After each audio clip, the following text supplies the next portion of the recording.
Kami puja, kami sembah Engkau Yesus Kristus Tuhan dan Raja kami untuk selama-lamanya. Kepadamu kami bersujud dan menyembah. Kepada Tuhan Yesus Kristus kami mau mengabdi dan berbakti. Sebab hanya Engkau Tuhan, hanya Engkau Juru Selamat, dan hanya di dalam Engkau saja ada kehidupan dan keselamatan. Terima kasih Tuhan. Layak Engkau menerima sesembahan kami. Sebab Engkau adalah anak domba Allah yang telah dikorbankan. Terima kasih ya Tuhan. Buat kasih yang besar, buat pengorbanan-Mu. Terima kasih juga. Engkau memperlengkapi kami dengan kuasa dari tempat yang maha tinggi, yaitu Roh Kudus. Supaya kami menjadi pemenang. Supaya kami menjadi pelaku-pelaku daripada firman Tuhan. Dan kami menjadi saksi-Mu di tengah-tengah dunia ini. Untuk itu berbicaralah kepada kami. Sungguh kami mendengar adanya. Dalam Kristus Yesus Tuhan kami berdoa dan mengucap syukur. Haleluya. Amin. Persilakan duduk kembali. Salam. Minal aidin wal faizin. Mohon maaf lahir dan batin. Amin. Suatu ucapan yang sepatutnya juga untuk kita sampaikan kepada satu dengan yang lain, bahwa kita harus saling mengampuni, saling memaafkan, saling menerima satu dengan yang lain di dalam kasih yang dari Kristus. Dengan demikian akan genaplah firman Tuhan dari Mazmur 133, kalau di sana ada keutuhan dan kebersamaan, maka berkat Tuhan juga akan dicurahkan. Haleluya, haleluya. Baik, firman Tuhan pada pagi ini saya mengambil dari Injil Lukas pasal 24. Saya akan bacakan kepada kita, atau kita baca bersama-sama ayat 48-49. Karena minggu sebelumnya Pendeta Grace telah menyampaikan kepada kita, yaitu tentang berita tentang kebangkitan Yesus Kristus, di mana waktu itu murid-murid dalam keadaan kebingungan, ketakutan dan sebagainya. Kemudian karena mereka juga tidak percaya, dan sebagian juga mereka kembali kepada profesi mereka yang semula sebagai penjala ikan. Ya, dan tidak seorang pun yang percaya bahwa Yesus Kristus bangkit. Bahkan mereka sangat kecewa setelah Yesus yaitu dikuburkan. Tentu setelah Yesus bangkit, dia tahu keadaan murid-muridnya. Dia menghampiri mereka, seperti khotbah yang sudah disampaikan, dia memulihkan iman mereka. Memulihkan hidup mereka, kerohanian mereka, pengharapan mereka, kemudian memulihkan iman mereka, dan memulihkan juga pelayanan mereka. Karena Tuhan memanggil mereka juga pada saat mereka lebih lanjut jala ikan. Mengingatkan kepada panggilan yang semula, bahwa mereka telah ditetapkan Tuhan menjadi penjala manusia, bukan saja menjadi penjala ikan. Kita sudah tahu juga bagaimana sikap daripada murid pada saat lebih lanjut, khususnya sebelum Yesus yaitu mati dan dikuburkan dan dibangkitkan. Mereka semua, sebagaimana ini, ada yang menyangkal Tuhan, ada yang tidak percaya dan sebagainya, dan menjauhkan diri, atau mereka dalam firman itu kata memandang Tuhan di salib itu dari kejauhan. Padahal Tuhan sendiri yang memanggil murid-murid ini, Tuhan sendiri yang membina mereka, melibatkan mereka juga dalam pelayanan. Bahkan Tuhan juga yang menghembusi mereka dengan rohnya, atau mengutus mereka berdua-dua, dan Tuhan meneguhkan pelayanan dan kesaksian mereka. Dalam pengertian sebenarnya mereka sudah melihat dengan mata sendiri. Saya katakan dari Tuhan yang sudah memanggil mereka, Tuhan yang sudah melibatkan mereka. Tetapi di akhir perjalanan iman mereka, tidak satu orang pun yang berdiri teguh di atas firman-Nya, di atas kebenaran yang telah mereka terima. Baru sesudah Yesus menjumpai mereka, membuka pikiran mereka, sehingga mereka kembali percaya dan lebih lanjut membuat komitmen. Untuk itu, pagi ini saya mau bicara lebih lanjut. Bagaimana supaya kita bisa berdiri teguh, tetap memandang kepada Tuhan, tetap mempercayai Dia, tetap lebih lanjut berkomitmen untuk setia melayani Dia, bahkan melakukan atau mempersembahkan, memberikan sesuatu yang patut Tuhan terima. Penyembahan kita, pengagungan kita, demikian juga penyerahan hidup kita secara total. Untuk itu mari kita melihat dalam sekali lagi Injil Lukas pasal yang ke-24. Kita akan sama-sama bangkit berdiri, sama-sama. Ya, bangkit berdiri. Sebenarnya mau sama-sama membacanya aja, tapi bangkit berdiri aja udah. Karena mungkin ini khotbah yang paling lama sepanjang sejarah, bisa 2-3 jam. Kalau Roh Kudus berkehendak. Baik, Injil Lukas pasal 24 ayat 48 dan 49. 3, 2, 1. Kamu adalah saksi dari semuanya ini, dan aku akan mengirimkan kepadamu apa yang dijanjikan Bapakku. Tetapi kamu harus tinggal di dalam kota ini sampai kamu diperlengkapi dengan kekuasaan dari tempat tinggi. Berbahagialah setiap mereka yang mendengar dan yang melakukan firman Tuhan. Haleluya. Amin. Dipersilakan duduk kembali. Dengan tema kembali kepada nas tadi, aku akan mengirimkan kepadamu apa yang dijanjikan Bapakku. Oleh sebab itu, makanya saya memberikan yaitu nantikanlah janji Bapa. Nantikanlah janji Bapa. Seperti sikap tindakan yang ditunjukkan para murid-murid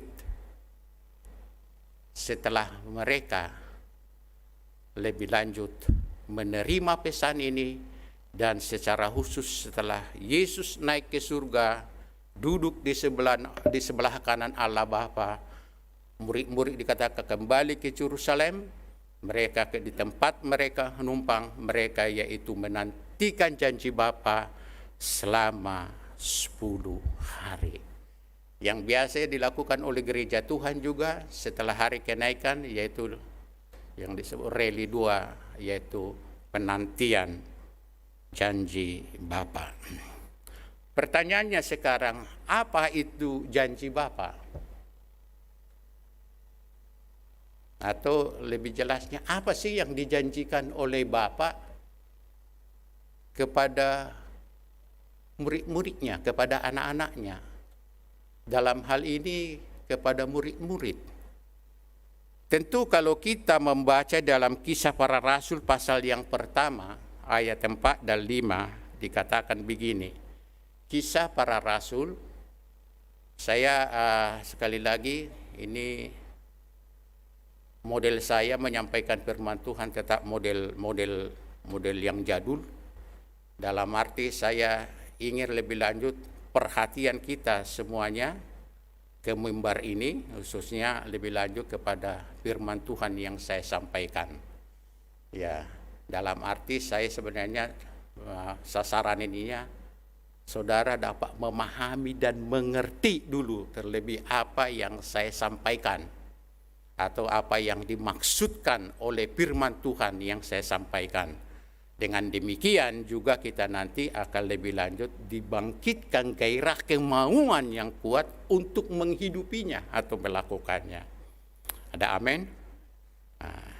Kisah Para Rasul pasal yang pertama ayat 4 dan 5 dikatakan begini. Pada suatu hari ketika ia makan bersama-sama dengan mereka, ia melarang mereka meninggalkan Yerusalem dan menyuruh mereka tinggal di situ menantikan janji Bapa yang demikian, katanya.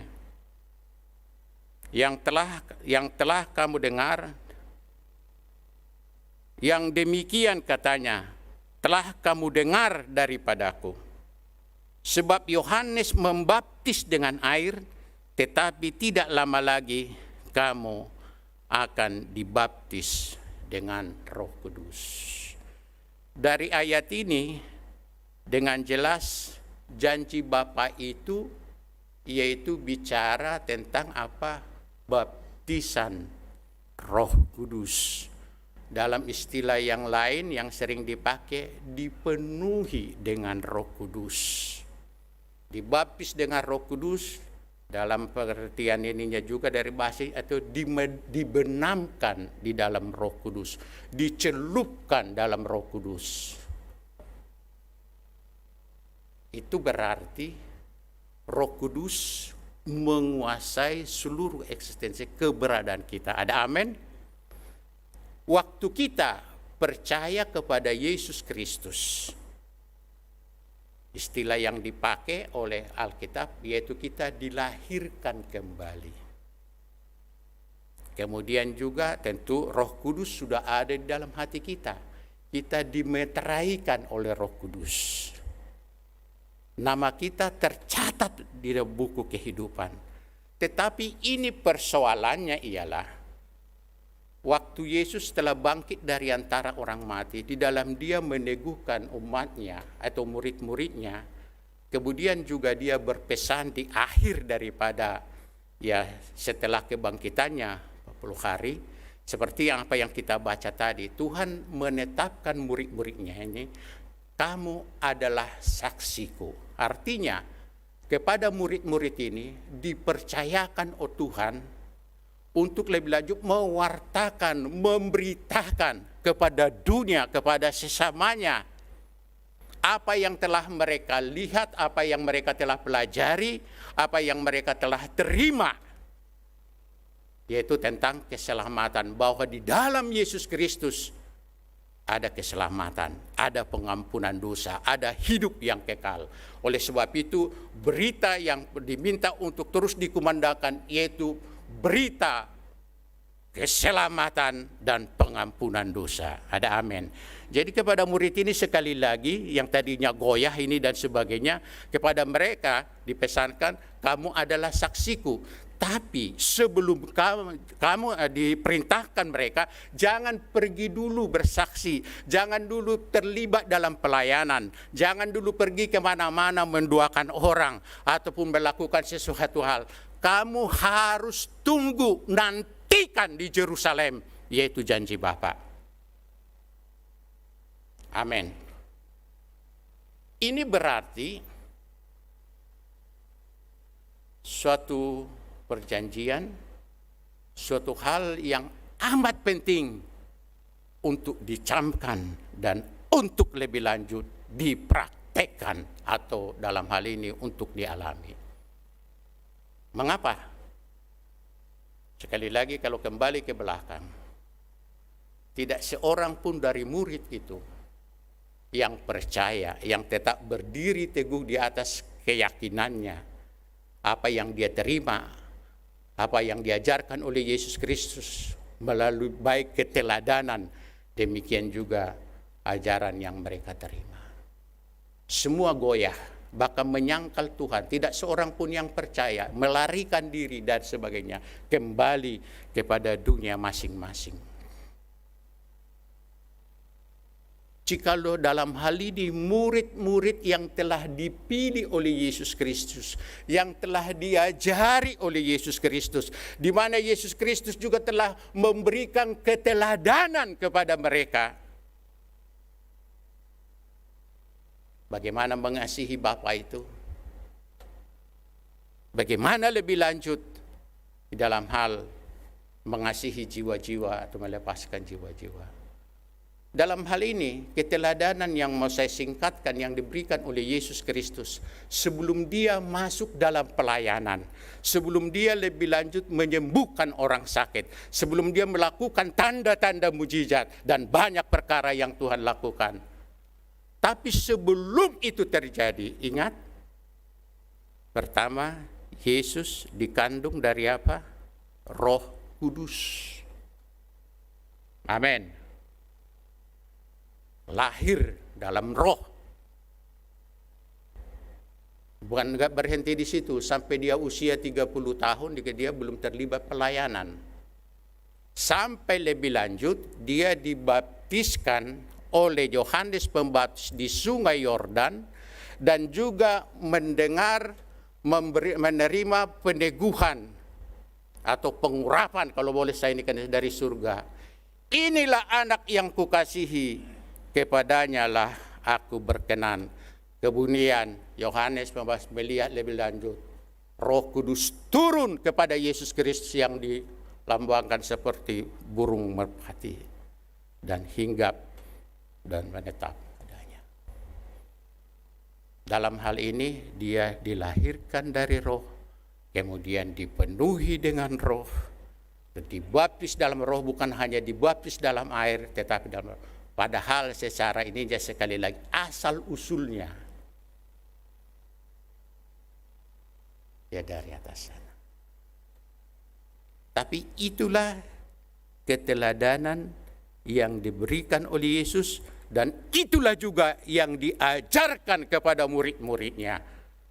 Nantikan, tunggu di Yerusalem, atau sebelum itu dia berjanji akan mengirimkan Roh Kudus sebagai penolong, sebagai penghibur, demikian juga sebagai kuasa dari tempat yang maha tinggi menurut Kisah Para Rasul pasal yang pertama ayat yang ke-8. Jikalau Tuhan sendiri menekankan kepada murid-murid, tunggu di Yerusalem, jangan pergi kemana-mana sampai kamu diperlengkapi, sampai kamu lebih lanjut menerima yaitu janji Bapa itu. Dalam Markus pasal 3 ayat 11 dikatakan begini, aku membaptis kamu dengan air sebagai tanda pertobatan, tetapi yang datang kemudian daripadaku lebih berkuasa daripadaku, dan aku tidak layak melepaskan kasutnya. Ia akan membaptiskan kamu dengan Roh Kudus dan dengan api. Ini perkataan yaitu Yohanes Baptis.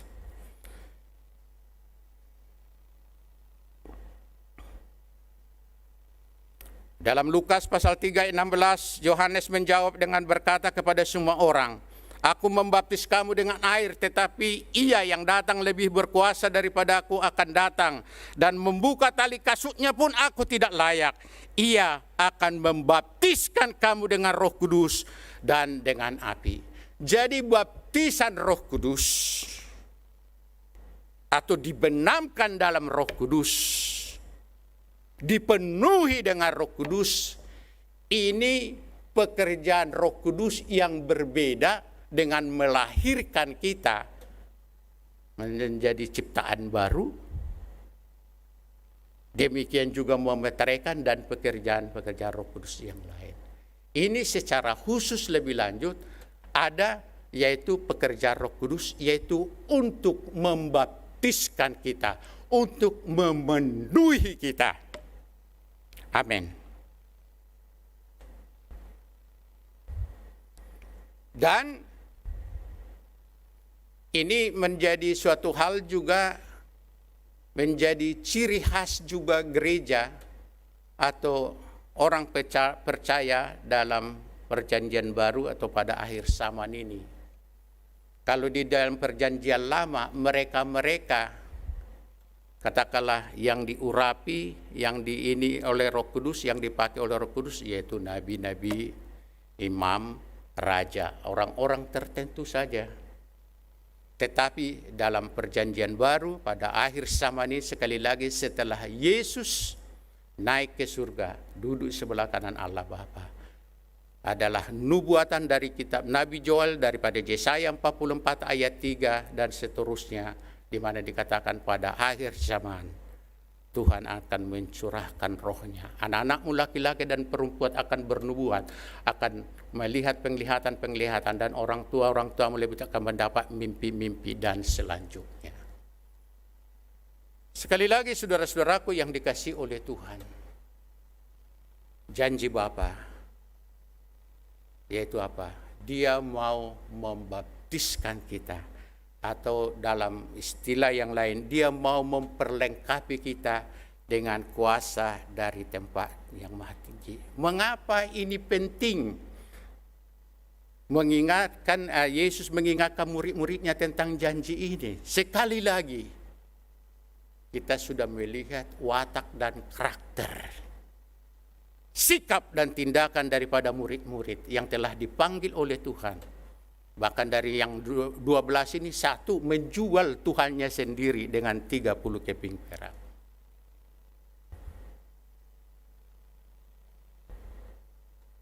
Sadis ya. Dalam hal ini kalau kita kaitkan kepada kita pun orang yang percaya kepada Tuhan pada akhir zaman ini, zaman gereja ini, saya juga bisa pastikan saudara juga bisa akan goyah, akan gugur imannya, akan menyangkal Tuhan dalam kondisi dan situasi tertentu. Berapa banyak orang Kristen yang meninggalkan imannya atau menjual imannya kepada Tuhan hanya oleh sesuap nasi, hanya oleh karena kedudukan, hanya oleh karena uang, hanya lebih lanjut oleh karena ini dan itu, oleh karena cintanya kepada si dia kecil, dia meninggalkan imannya, pengharapannya kepada Tuhannya, juru selamatnya yang telah menebus jiwanya dari kebinasaan melalui pengorbanannya. Kita punya pengalaman dalam perjalanan hidup kita pada saat diperhadapkan kepada kita situasi dan kondisi tertentu. Di samping kita banyak bertanya-tanya dan mencucurkan air mata. Mengapa hal ini terjadi dan sebagainya dan sebagainya. Di manakah Tuhan?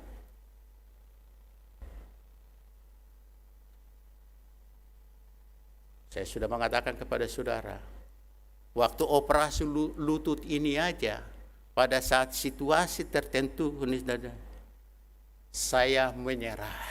Tuhan udah nggak sanggup.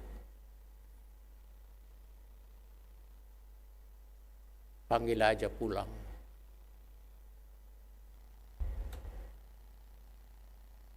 Saya enggak berpikir panjang lagi bahwa si raja dan yang lain jemaat yang begitu tekun, yang setia dan sebagainya.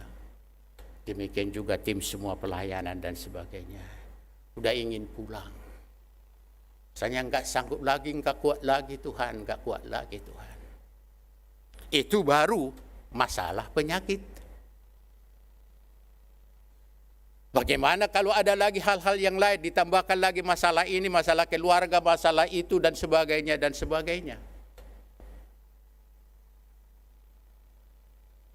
Apakah kita bisa bertahan sampai pada akhirnya, setia sampai pada akhirnya? Tidak goyah, tidak meninggalkan Tuhan? Roh Tuhanlah yang tahu.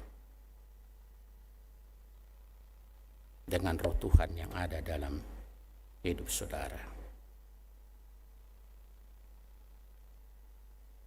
Sekali lagi dia melarang murid-muridnya untuk pergi menantikan, yaitu janji Bapa. Dalam Kisah Para Rasul pasal yang pertama, tadi ayat 5 sudah kita baca, ayat 8 sekarang. Tetapi kamu akan menerima kuasa kalau Roh Kudus turun ke atas kamu, dan kamu akan menjadi saksiku di Yerusalem dan di seluruh Judea dan Samaria dan sampai ke ujung bumi. Jadi baptisan Roh Kudus ini, kuasa dari tempat yang maha tinggi yang dijanjikan oleh Tuhan untuk membaptiskan kita, untuk memenuhi kita, ini berupa perlengkapan dan senjata rohani, karena Tuhan telah menetapkan kita untuk menjadi saksi-saksinya. Ada amin. Dia telah menetapkan kita orang percaya, orang yang sudah lahir baru, namanya yang sudah tertulis tertulis di surga. Dia katakan, kamu adalah saksiku di atas dunia ini. Kamu harus memberitakan Injil. Kamu harus menyembuhkan orang sakit, membangkitkan orang mati, bahkan melepaskan jiwa-jiwa dan sesamamu dari berbagai ikatan dan belenggu-belenggu. Pertanyaannya, bisakah kamu melakukan itu dari diri kita sendiri? Jangankan untuk mengusir setan, membangkitkan orang mati. Berapa banyak di antara kita melihat kecoa aja di kamar mandi, udah begitu teriak, lari, ya kan? Kecoa, baru kecoa. Belum lagi kalau kita diperhadapkan dengan jiwa-jiwa yang dirasuk oleh setan atau kuasa kegelapan ini. Emangnya kamu siapa? Kita udah ngentar itu kan.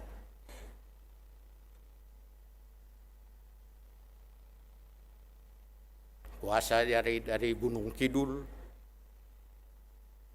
yang dari apa namanya, dari Serang, dari apa lagi, yang dari Ambon sana, yang dari pokoknya dari setiap daerah punya penguasa di daerah itu.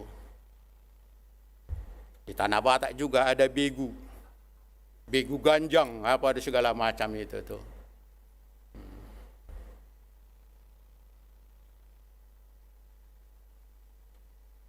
Tetapi Tuhan tahu posisi kita, kondisi kita sebagai manusia yang terdiri dari tubuh, jiwa, dan roh ini, yang hidup di tengah-tengah dunia ini, yang mempunyai latar belakang pemahaman dan ini yang serba terbatas dan sebagainya, demikian. Tetapi kepada orang ini yang sudah dia tebus, yang sudah dia selamatkan, dia berkata, kamu adalah saksiku. Dia mengutus kita untuk pergi ke seluruh dunia memberitakan Injil. Untuk itulah saudara-saudaraku yang dikasihi Tuhan, tidak salah. Kalau Tuhan berkata, nantikan ya di Yerusalem, jangan dulu pergi kemana-mana, nantikan janji Bapa. Kalau kita membaca dalam Kisah Para Rasul pasal yang pertama ayat 14, mereka naik ke tempat mereka untuk menumpang. Mereka di sana lebih lanjut apa? Berdoa. Waktu Tuhan naik hari yang ke-40, mereka menantikan janji Bapa. Karena dijanjikan yaitu pada hari yang ke-50, hari Pentakosta, hari lebih lanjut sebenarnya itu bagi orang Yahudi yaitu semacam perayaan pengucapan syukur hasil daripada panen.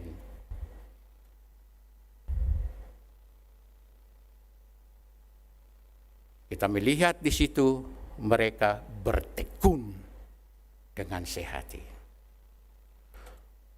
Itu saudara-saudaraku yang dikasihi oleh Tuhan. Saya katakan tadi, Yesus sendiri tidak mulai pelayanannya sebelum dia menerima kuasa Bapa.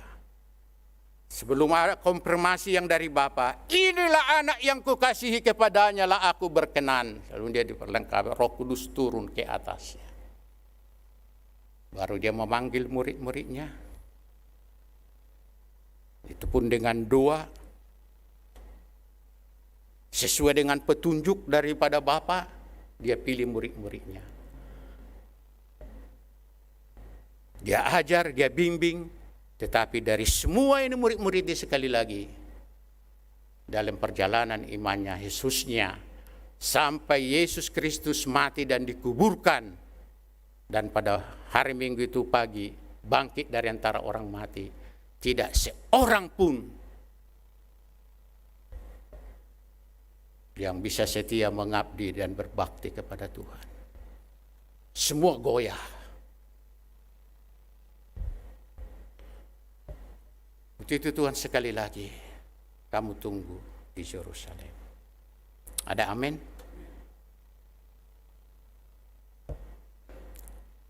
Sekarang yang mau kita ini lebih lanjut. Baptisan dalam roh ini yang telah dijanjikan oleh Tuhan adalah merupakan pekerjaan Roh Kudus yang berbeda dengan pembaharuan. Kan sebelum dia naik juga ke surga kan, dia menghembusi murid-muridnya kan, terimalah Roh Kudus. Itu belum baptisan Roh Kudus. Baptisan Roh Kudus itu terjadi setelah Tuhan Yesus naik ke surga atau setelah dia dipermuliakan. Ada amin. Yohanes pasal 7 ayat 37 sampai 39. Kemudian kita melihat setelah mereka bertekun di dalam doa menantikan janji Bapa itu, dan pada hari yang ke-50, hari Pentakosta, Roh Kudus dicurahkan dalam Kisah Para Rasul pasal yang kedua ayat yang keempat. Kita membaca di situ dan melihat di situ. Tatkala mereka dipenuhi dengan Roh Kudus, di samping banyak ada bunyi-bunyian suara yang ini, tetapi yang kita percaya sebagai dogma kita, tanda seseorang yang dibaptis dipenuhi dengan Roh Kudus, yaitu berkata-kata dalam bahasa roh atau dalam bahasa lidah, glossolalia. Ini adalah ciri khas gereja perjanjian baru. Dalam arti, di dalam perjanjian lama, semua mujizat-mujizat yang yang terjadi dalam perjanjian baru, di perjanjian lama sudah terjadi itu juga. Seperti siapa? Elia, ya kan? Dia buka jubahnya, dia pukulkan ke sungai Yordan itu, belah bisa lewat dan sebagainya. Demikian juga membangkitkan orang mati dan banyak hal sebagainya. Tapi dalam perjanjian baru, berkata-kata dalam bahasa roh dipenuhi Roh Kudus ini hanya ada dalam gereja Tuhan perjanjian baru. Dalam hal ini bukan hanya sekedar tanda saja bahwa seseorang telah menerima baptisan Roh Kudus, tetapi ini juga menjadi karunia, yaitu berkata-kata dalam bahasa roh ini menjadi karunia, yaitu doa bagi kita semua. Artinya supaya kita dimampukan juga pada saat kita dipenuhi Roh Kudus, pada kita berdoa, berkata-kata dalam bahasa roh dan terus mengembangkan itu, maka kita juga yang disebut berdoa dalam bahasa roh. Tentu Alkitab mengatakan kita tidak mengerti, orang lain juga tidak mengerti dan sebagainya. Tetapi sekalipun kita tidak mengerti bahasanya, capanya, tetapi Alkitab mengatakan kita sedang berkomunikasi dengan Allah. Ada amin? Apa yang kita sampaikan itu sesuai dengan kehendak Allah. Itu untuk meneguhkan iman kita. Kita berdoa untuk orang-orang kudus. Dan juga itu menjadi media cara kita berkomunikasi dengan dalam roh, untuk mengungkapkan dan mengutarakan kepada Tuhan hal-hal yang sebenarnya yang kita perlukan, dirindukan sesuai dengan kehendak roh. Roma pasal 8 ayat 26 dan 27. Ada amin. Tetapi secara umumnya lebih lanjut, itu menandakan lebih lanjut kita telah diperlengkapi dengan kuasa dari tempat yang maha tinggi. Dengan demikian juga karunia-karunia roh itu dapat bekerja secara efektif, secara nyata dalam, tentu pada saat-saat kita lebih lanjut giat melakukan amanat agung, giat melakukan pekerjaan Tuhan, giat memberitakan Injil dan sebagainya. Ada amin. Tuhan akan meneguhkannya dengan tanda-tanda mujizat. Pada saat kita diperhadapkan, dikatakan kepada pemerintah, kepada penguasa dunia ini, nggak usah pikirkan lebih lanjut mau bilang apa, mau jawab apa. Roh Kudus akan mengajar kita pada hal yang bersamaan, apa yang seharusnya untuk kita katakan. Ada amin. Dalam arti sekali lagi Tuhan memperlengkapi gerejanya, orang-orang percayanya lebih langsung dalam maksud penuaian. Demikian juga supaya kita bisa terus mempertahankan kerohanian kita, bahkan bertumbuh maju hari lepas hari. Demikian juga supaya kita dimungkinkan secara efektif melayani atau memenangkan jiwa-jiwa. Amin. Jadi perlengkapan dari surgawi ini, kuasa dari tempat yang maha tinggi, bukan untuk bukan supaya kita pamer ini gitu loh. Ada banyak begitu memang. Dia mau penuh Roh Kudus supaya dilihat orang lain aja. Sampai kemarin saya ada cerita dari teman, oh iya, menantu saya datang ke rumah, pemimpi pujian di gereja mereka. Kalau pada saat di mimbar memimpi puji-pujian, oh karunia rohnya, bahasa rohnya begitu ini dan sebagainya. Tapi dalam kehidupan sehari-hari, gak pernah berdoa dalam bahasa roh. Dalam arti, dia penuh roh dengan Roh Kudus. Dia mendukan itu janji Bapa itu hanya untuk pamer aja, supaya dilihat orang lain bahwa dia penuh dengan Roh Kudus. Padahal bukan itu tujuan utama, memperlengkapi gerejanya dengan kuasa dari tempat yang maha tinggi. Ada amin? Supaya kita dimampukan dan efektif berhasil dalam menunaikan tugas kita sebagai saksi-saksi Tuhan, sebagai rekan sekerja Tuhan yang diutus Tuhan kepada dunia ini untuk lebih lanjut memberitakan keselamatan ataupun memenangkan mereka.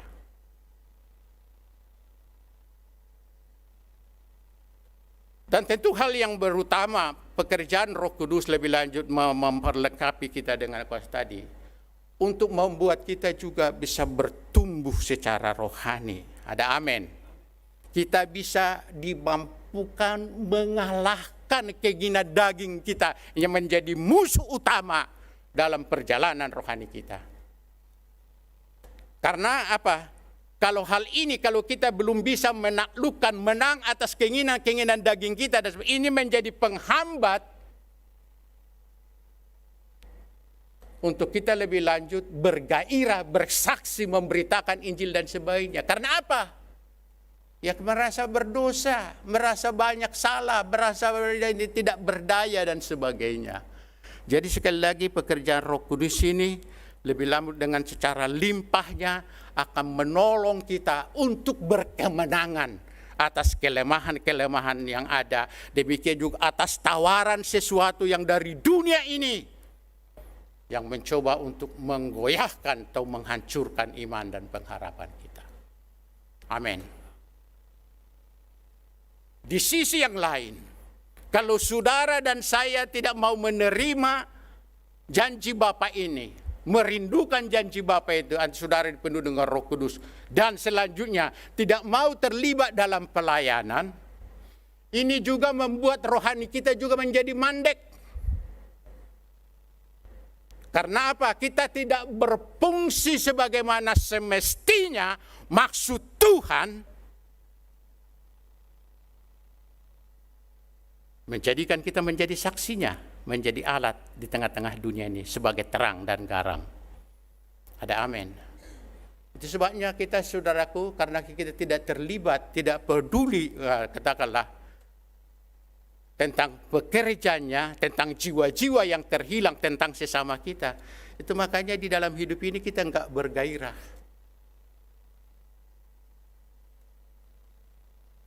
Banyak terus problema yang kita rasa,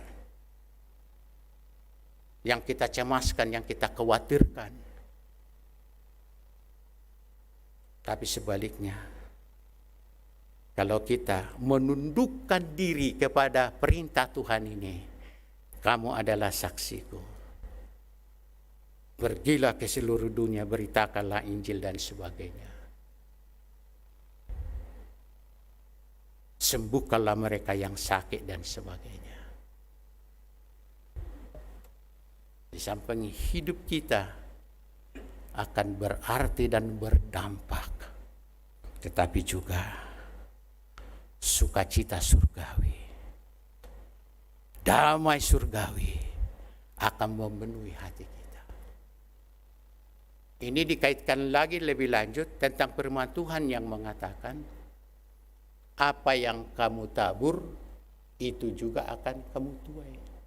Kamu tabur kebaikan, kasih sayang, kepedulian, perhatian kepada satu dengan yang lain, itu juga menjadi bagian kita. Ada amin.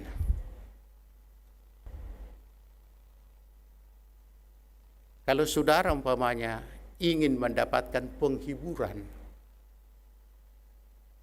pada saat-saat saudara dalam kesedihan, dalam banyak hal yang terjadi, biasakanlah juga menghibur sesama kita. Ada amin. Menguatkan sesama kita. Itu sebabnya sering saya menganjurkan kepada kita, pada saat ada anggota keluarga atau pada saat ada lebih anggota jemaat yang kita tahu sedang bersedih, sedang berduka, mari libatkan diri dengan mengangkat doa, kelawatan, menguatkan yang itu yang ditinggal dan sebagainya. Itu sekali lagi menjadi poin bagi jiwa kita sendiri. Pada saat kita lebih lanjut membutuhkan penghiburan, maka kita akan terima karena kita telah menaburnya. Amin.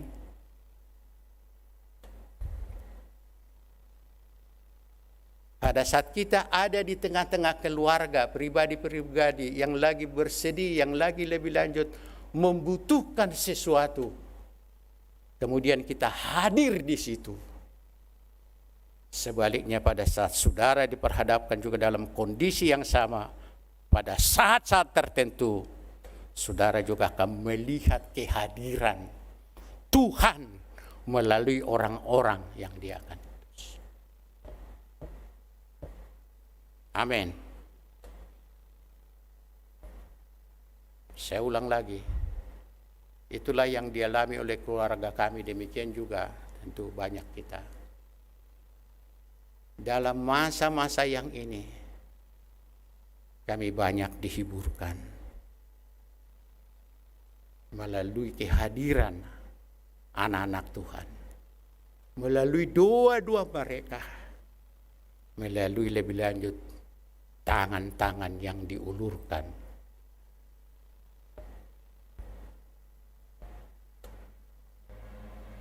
Itulah juga yang menjadi doa kami dan tentu kita semua. Tuhan, pakailah hidup ini untuk menjadi berkat. Sebab sesungguhnya hidup ini adalah miliknya. Dia telah tetapkan kita di tengah-tengah dunia ini, di tengah-tengah masyarakat kita, di dalam pekerjaan kita dan sebagainya. Sekali lagi, supaya genaplah, supaya saudara dan saya bisa menggenapi maksud Tuhan atas hidup kita dan melalui hidup kita menjadi saksi di tengah-tengah masyarakat dan dunia kita. Tentu yang pertama melalui keteladanan, cara kerja kita yang bagus, yang benar, yang jujur. Jadi bisa menjadi contoh dan teladan. Ada amin. Seharusnya itulah yang harus kita usahakan dan pergumulkan dalam kehidupan ini. Kalau soal yang tadi makan, minum dan sebagainya sekali lagi itu urusannya Tuhan. Matius 6 ayat 33, cari dahulu kerajaan Allah serta kebenarannya, maka sekaliannya itu. Apa itu sekaliannya? Semua kesejahteraan kita dalam hidup ini. Selama hidup ini, Tuhan telah jamin dan tanggung. Dia tahu Raja Guguk mau operasi lutut tanggal 31 Januari itu. Tapi waktu Tuhan memanggil saya, dia enggak langsung bawa satu gebok, satu koper duit. atau dolar yang harga 100 dolar satu koper. Dia bilang begini, Raja Guguk, saya telah memanggil engkau dan menetapkan engkau menjadi hambaku, menjadi saksiku. Sejalan dengan itu, di samping saya memperlengkapi engkau dengan kuasa dari tempat yang maha tinggi. Di sini juga saya bawa satu koper biaya hidupmu, karena saya sudah menentukan umurmu di dunia ini sekian puluh tahun. Dan biaya hidupmu rata-rata satu hari, katakanlah seperti itu kan, 100.000. Hitung aja, kalau 77 tahun. Saya duanya seperti itu, cukup 77 tahun di atas dunia ini. Sudah, silakanlah.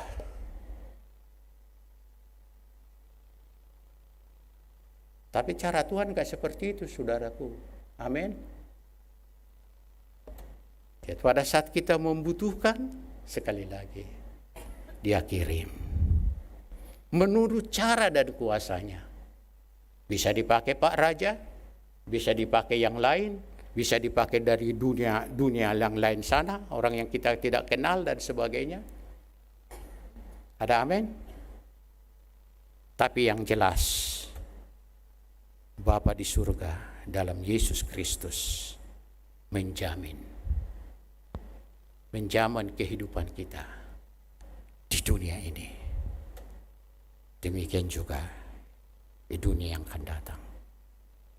Malah dalam Matius pasal 28, aku menyertai kamu sampai kepada kesudahan alam.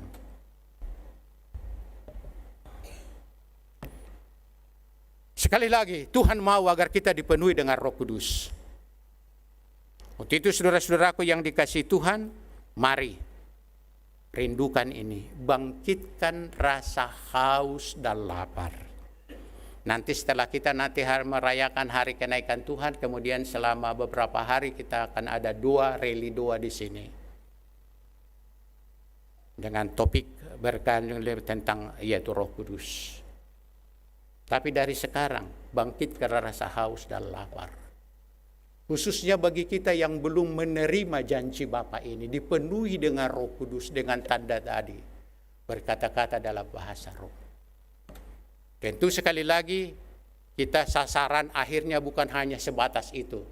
Dengan ada tanda itu, kita bisa berdoa dalam bahasa roh, atau menyembah Tuhan dalam roh.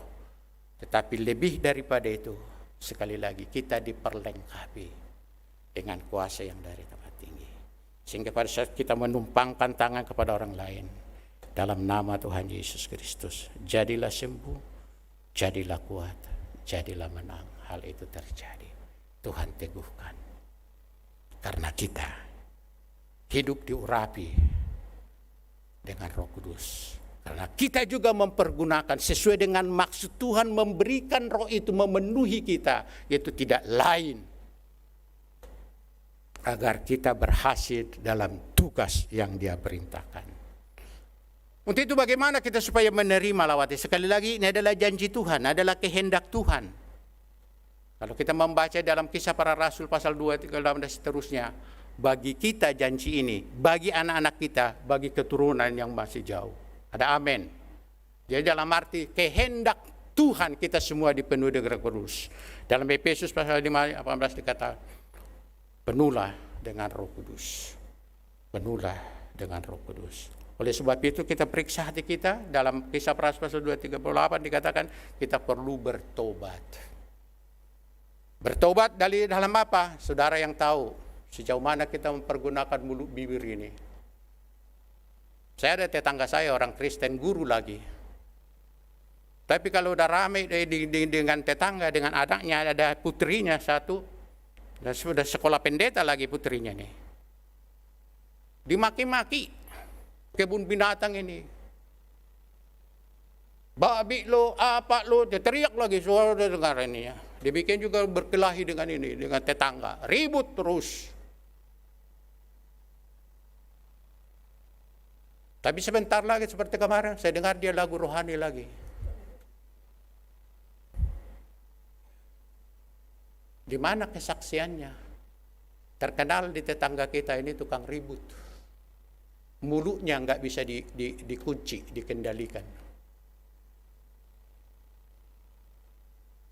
Guru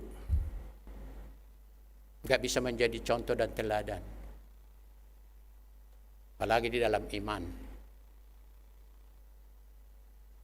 Sekali lagi, Roh Kudus dijanjikan untuk memperlengkapi kita, agar kita juga bisa menghandle, menang atas semua kelemahan-kelemahan kita, dan bisa juga menjadi saksi dan contoh dan teladan bagi banyak orang. Waktu itu sekali lagi, bertobatlah. Yang bertobat kita yang pertama dari cara hidup kita, sikap kita yang kurang percaya akan janji ini, atau juga pandangan kita yang selalu mengatakan orang yang penuh Roh Kudus itu kita percaya seperti yang dikatakan oleh pendeta besar itu dirasuk oleh setan. Ya tergantung dari saudara. Tapi apa yang saya katakan ini sekali lagi, kalau umpamanya kita melihat dalam Kisah Para Rasul pasal yang kedua, mereka yang ayat keempat dipenuhi Roh Kudus dengan tanda-tanda itu nyata, berkatakan dalam bahasa roh. Pasal yang ke-10 ayat 44 sampai 46 itu nyata juga. Pasal 19 orang-orang yang percaya, 7 orang-orang percaya waktu Paulus mengunjungi mereka. Dia bertanya kepada mereka, sudahkah kamu menerima Roh Kudus tatkala kamu sudah percaya selamatkan? Wah, kami belum pernah mendengarkan Roh Kudus. Kalau demikian kamu dibaptis dengan baptisan apa? Oh, baptisan Yohanes. Pak itu tanda untuk lebih lanjut yang bertobat. Tetapi dia berjanji, berkata, kamu akan dibaptiskan lagi dengan kuasa dari tempat yang maha tinggi. Ada amin. Ada amin. Sekali lagi dalam perjalanan iman kita, di samping masih panjang tetapi penuh dengan tantangan dan rintangan. Sekali lagi kalau dari sisi kemanusiaan kita, dari pengetahuan kita, pengalaman kita,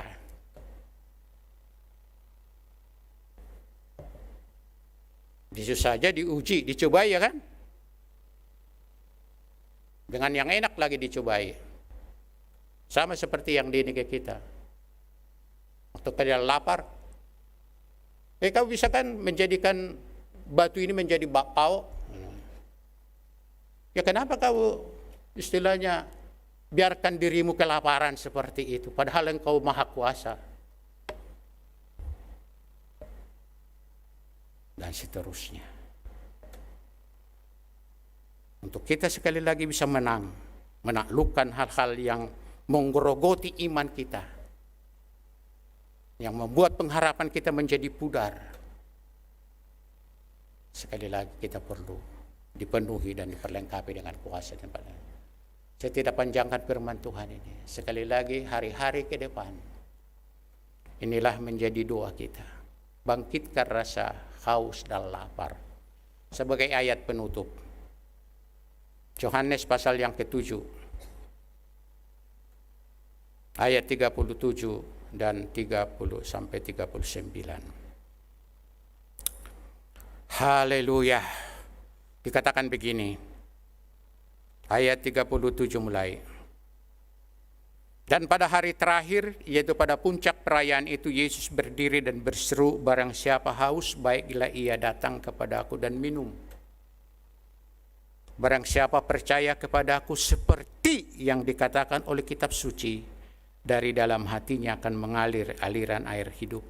Yang dimaksudkannya ialah roh yang akan diterima oleh mereka yang percaya kepadanya. Sebab roh itu belum datang karena Yesus belum dipermuliakan. Roh Kudus belum datang karena Yesus belum dipermuliakan.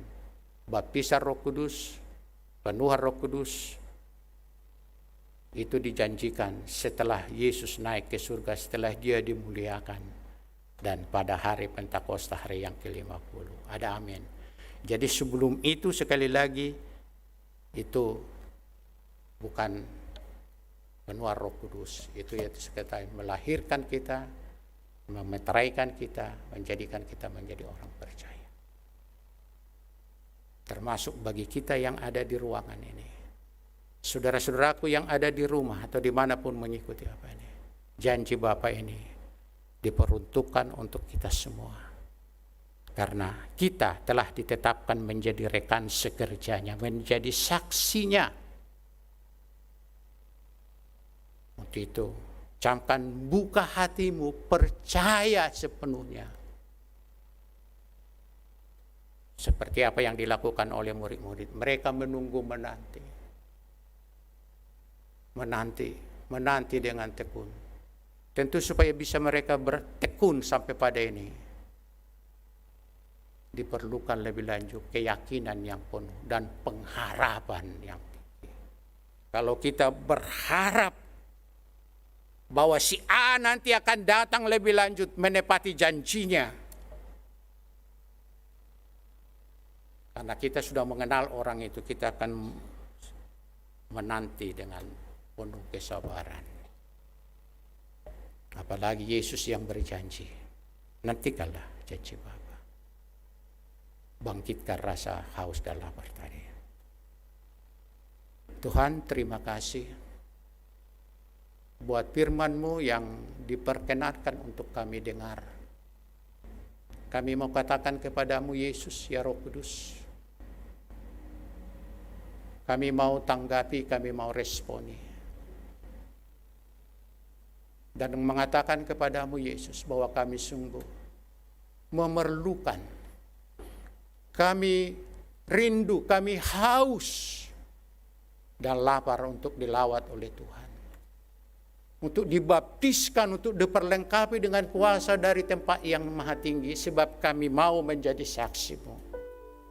Kamu mau menjadi alat di tangan Tuhan di tengah-tengah masyarakat kami dan keluarga kami. Oleh sebab itu ya Tuhan, kami membuka hati kami. Penuhilah, penuhilah, penuhilah. Di dalam nama Tuhan Yesus Kristus, janji-Mu digenapi atas segenap umat-Mu ini. Dalam Kristus Yesus Tuhan, kami berdoa. Haleluya. Haleluya. Amin.